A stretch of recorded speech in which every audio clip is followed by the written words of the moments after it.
Welcome to M1 news. Raghunathapalli మండలం మండలగూడెం గ్రామంలో ఘనంగా నిర్వహించిన డాక్టర్ బాబాసాహెబ్ అంబేద్కర్ 135వ జయంతి సందర్భంగా మండలగూడెం గ్రామంలో యువజన సంఘం ఆధ్వర్యంలో ఘనంగా వేడుకలు నిర్వహించారు. గ్రామ సర్పంచ్, కార్యదర్శులు మరియు పంచాయతీ సిబ్బందిని వివిధ శాఖలలో ఉన్న ఉద్యోగులను ఆహ్వానించి సన్మానించారు. ఈ కార్యక్రమంలో విశిష్ట అతిథులుగా జనగామ జిల్లా యూత్ కాంగ్రెస్ అధ్యక్షులు బోనాసి క్రాంతి కుమార్ మాట్లాడుతూ మహిళలకు బాబాసాహెబ్ కల్పించిన హక్కుల వలన నేడు అన్ని రంగాల్లో అభివృద్ధి చెందుతున్నారని కొనియాడారు. ముఖ్య అతిథిగా పాల్గొన్న కార్యదర్శి రమేష్ గారు మాట్లాడుతూ భారతదేశంలో రిజర్వేషన్ విధానం బాబాసాహెబ్ కృషికి వివరించారు. గ్రామ సర్పంచ్ డ్యాగల రాజశేఖర్ మాట్లాడుతూ బాబాసాహెబ్ గారు కల్పించిన ఓటు విలువలను గుర్తు చేస్తూ ఆయన కల్పించిన అవకాశమే ఈ సర్పంచ్ పదవి అని అందరం కలిసి వచ్చే జయంతి నాటికి విగ్రహం ఏర్పాటు చేస్తామని తెలిపారు.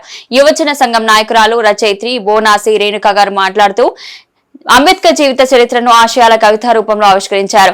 జేఎల్ఎం పవర్ డిపార్ట్మెంట్ నుండి అతిథిగా నేతాజీ గారు పాల్గొని అంబేద్కర్ చదువు, జీవితం, పదవుల గురించి ఆయనకు జరిగిన అన్యాయాలను కళ్ళకట్టినట్టు వివరించారు.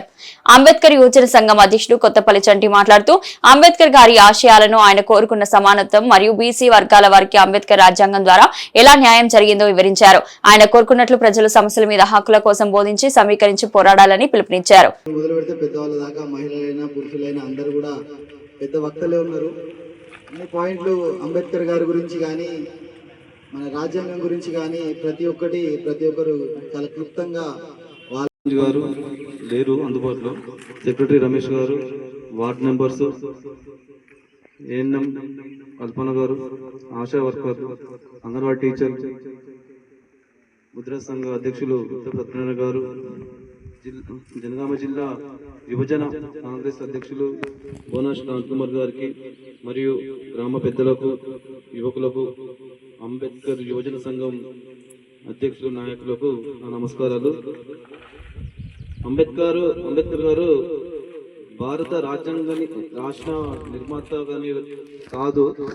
ఎందుకంటే ఆయన ముందుగా దళితుల గురించి, అంతరాని తరం వాళ్ళ గురించి ముందుగా చిన్నప్పటి నుంచి అనుభవించిన దాన్ని బట్టి అతను ఉన్నత చదువు చదువుకొని తర్వాత ఇంతకుముందు సార్ అంటున్నట్టు స్వతంత్ర ఉద్యమం నడుస్తున్నప్పుడు కూడా తనలో ఏంటంటే వెనుకబడిన వారి గురించే ఒక ఆందోళన ఉండేది.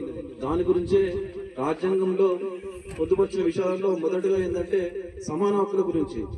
దానిలో ఇంకొకటి ఏంటంటే మహిళలకు సమాన హక్కులు కల్పించడానికి కారణం ఏంటంటే ఆయన గతంలో చిన్నప్పుడు అనుభవించిన వాళ్ళ ఉమ్మడి కుటుంబంలో 17 మంది 18 మంది సంతానం, వాళ్ళు నాకు తెలిసి 14 మంది సంతానంలో వాళ్ళు అనుభవించిన దాని గురించి, అందులో ఈ మహిళల గురించి ప్రాధాన్యత ఎక్కువ చేసుకున్నారు అన్నట్టు.